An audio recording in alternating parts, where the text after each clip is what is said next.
So Anton Chekhov had the quote that was at the beginning of the Viola Davis book, and I can't remember what his quote was.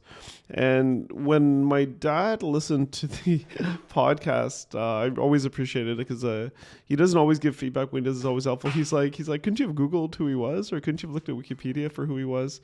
He's like, he's like, didn't you do any English stuff? Didn't you do any stuff in literature in school? They didn't teach this to you. And I was like, no. And the reason was because once you get to university, I was so focused on getting marks.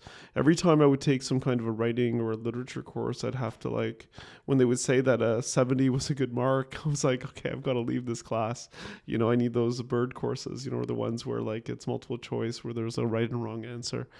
And so Anton Chekhov is actually a famous Russian playwright, and there's something about communism and the suffering and the death that just led to all this phenomenal artwork and literature and scientists around that time.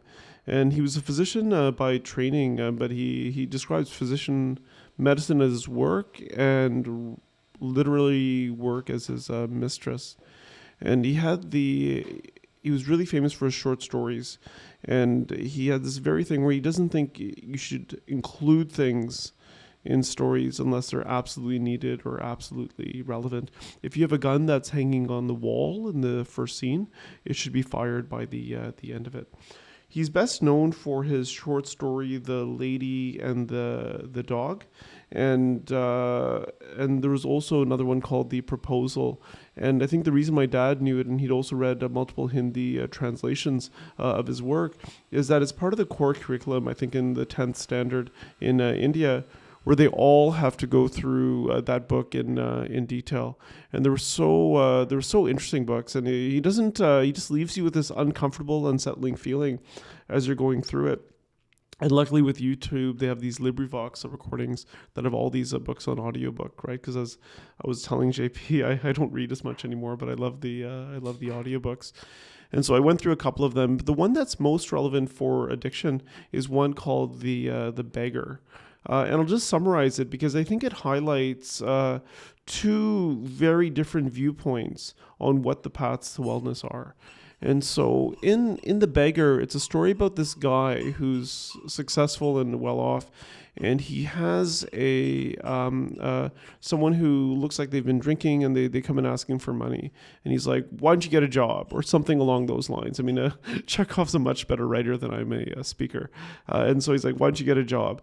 And so what the guy does is he has him come to his home to chop wood.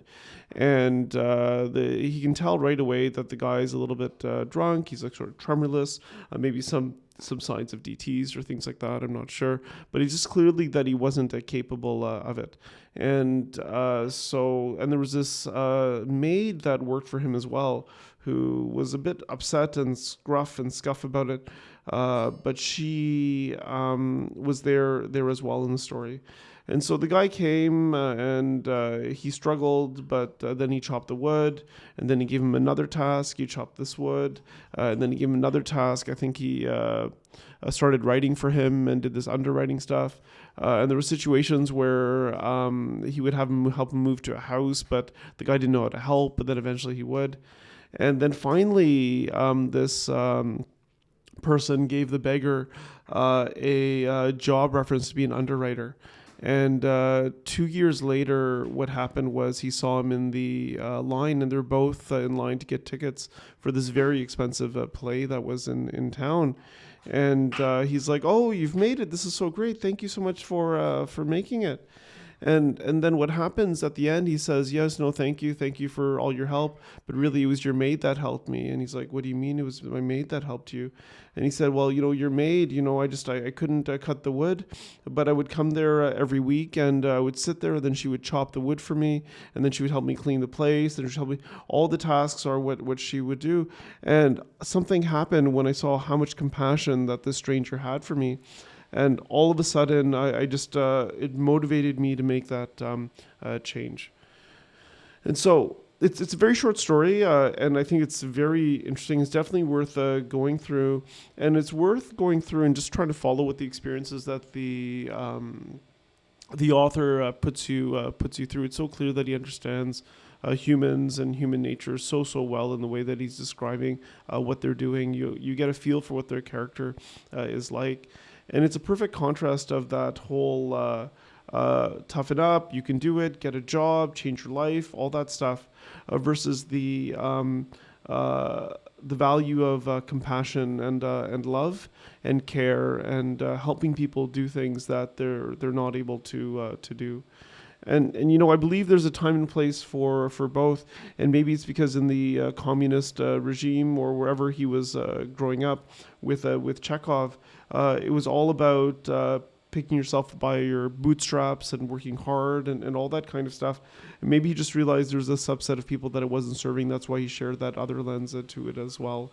And so it's just such a nice thing around the contrast between compassion and tough love, and what helps somebody who's struggling with alcoholism get better for it. And so and thank you to my father for introducing me to Anton Chekhov. It was a really fun evening, where I went through his Wikipedia page. I listened to 2 or 3 of the audiobooks. Luckily, they're short stories. And in India, because it's part of the standardized exams, the most views on Anton Chekhov were actually in Hindi, where they had the proposal play in Hindi. They had a commentary that was like 2 hours long, where they broke down the proposal. They explained what Russian marriages were like, everything was like, and it sort of explained to me why my dad, even though he grew up in India, was much better at understanding, reading, and appreciating literature than I'd ever been. And part of it is that when people in India go through English literature, they go through everything because they have to make sure that they understand the context. And I know for myself, when I go through Canadian literature, North American literature, because I live in the context, they don't have to do that extra level to understand why one thing would be so interesting versus the other. The proposal was fascinating. It reminded me of an Indian movie that I saw where the couple was bickering all the time, but they wanted to be together. And then the lady and the dog was such a nice story as well, because it shows how someone who seems cold, callous, and cruel, and it almost describes the person's inner state when they fall in love. So Anton Chekhov, famous playwright and short story writer, probably secondary to only Tolstoy in terms of his acclaim. And luckily, now that I got the grades in undergrad and I got into med school, maybe I could do a deep dive into proper literature as well. And a good friend of mine, Manish, also recommended The Lady and the Dog as the main book as well. So thank you for listening, and I hope you find something interesting with Anton Chekhov as well. And if there's any recommendations you have on books that I could read that would help me get an idea of what proper literature is all about, I'd be really interested in hearing that. So thank you.